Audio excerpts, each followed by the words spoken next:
Find the slope of a graph. Find the slope of f of x equals negative 2x plus 4. What? Wait a second. Don't we already know the slope is negative 2? Come on, Ronnie Larson, why are you doing this to me? Well, let's just make sure that that difference quotient actually works. We're going to find rise over run. Now, take a look here. The rise over run is clearly a negative rise and a positive run. We are expecting the graph to have a negative slope at any point. Let's check it out.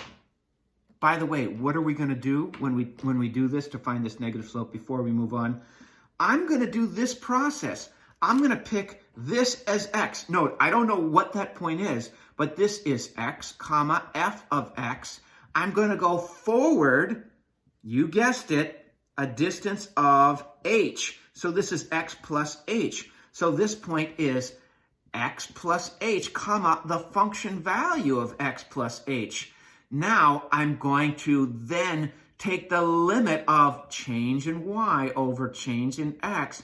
I'm going to take the limit as this h shrinks. So I'll be doing the limit as h approaches 0 of this. And we'll examine the slope at whatever point x is. Now, there's nothing magical about this x. I could have chosen it here, and I could have chosen my x plus h anywhere to the right of that. So here it is mathematically. There's our difference quotient. The slope of that tangent line at any point x, I didn't specify which x we're looking at, is the limit as h approaches 0 of numerator f of x plus h minus f of x over h. So important for us to know, what is f of x plus h? If this is f of x, then the rule says multiply your input by negative 2 and then add 4. Well, our input is x plus h. Distribute, negative 2x minus 2h plus 4.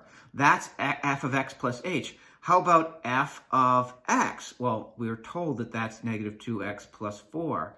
So this becomes the limit as h approaches 0 of f of x plus h. Well, I just did that out. That's negative 2x minus 2h plus 4 minus f of x is negative 2x plus 4. What? Did you use parentheses there? I sure did, because I know that this negative, if I'm going to take away a negative, it's actually going to be a positive. So when I clean up my math, if I have good algebra skills, this should be no trouble at all. And I know you do have good algebra skills. Will give us plus 2x minus 4 all over h. Anything I can cancel? Well, negative 2x and positive 2x, they go off to number heaven if they've been good little x's. And plus 4 and minus 4 go off to number heaven. So what am I left with here is the limit as h approaches 0 of negative 2h over h. Because I have multiplication, I can see that this simplifies to negative 2. And I get my slope, which I was expecting a negative slope. By the way, I was expecting negative 2. I already know that. Wow, isn't this awesome? Math works. What we've done in the last two problems bears talking about just for a moment. In one problem, we said, find the slope of the curve at a very specific point. Say it's C. We know that the slope is equal to the limit as h approaches 0 of f of x plus h minus f of x over h. So there's our difference quotient.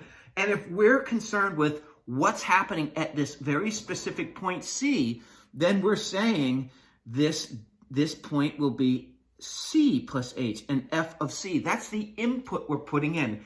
And that is very specific. That tells us the slope of the tangent line at this particular point. The problem we just did said, find the slope of the curve at any point. So we found the limit as h approaches 0 of f of x plus h, any x, minus f of x, any x, divided by h. It's a subtle but important difference. This one, when I plug in a number for x, gives me the slope at a very specific point.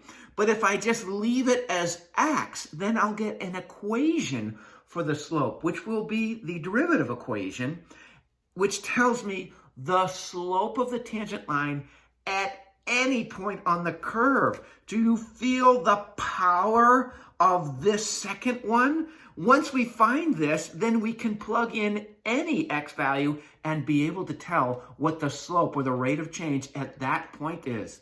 That's going to be powerful, and that's what we call the derivative equation.